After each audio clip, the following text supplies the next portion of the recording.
the table one at a time and say, if I can justify it based on what's here today, great. If not, it's gone. If it has to be a completely different number than it was last year, that's what we're going to do. So here's an easy example of where Musk did this at DOGE. There was a story about a week and a half ago where he sent a memo to everybody. If you were on the federal payroll, you got this memo that said, send me five bullet points of what you did during the week. Yeah, I love that.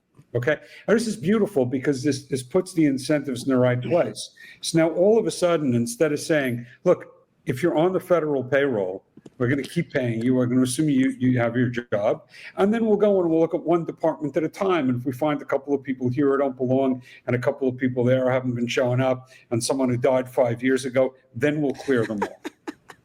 Instead, what he did was he said, okay, if you're getting this message, assume you're fired. Okay? Assume you don't have a job unless you meet this minimum requirement.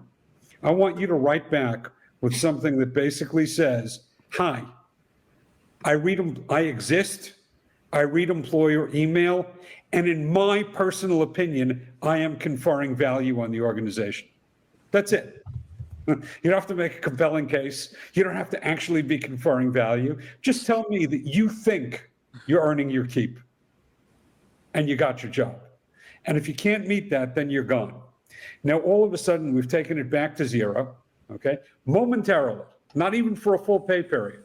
Momentarily, the federal workforce is zero. And now we're letting everybody who claims to have been on the federal workforce an easy way to get back on.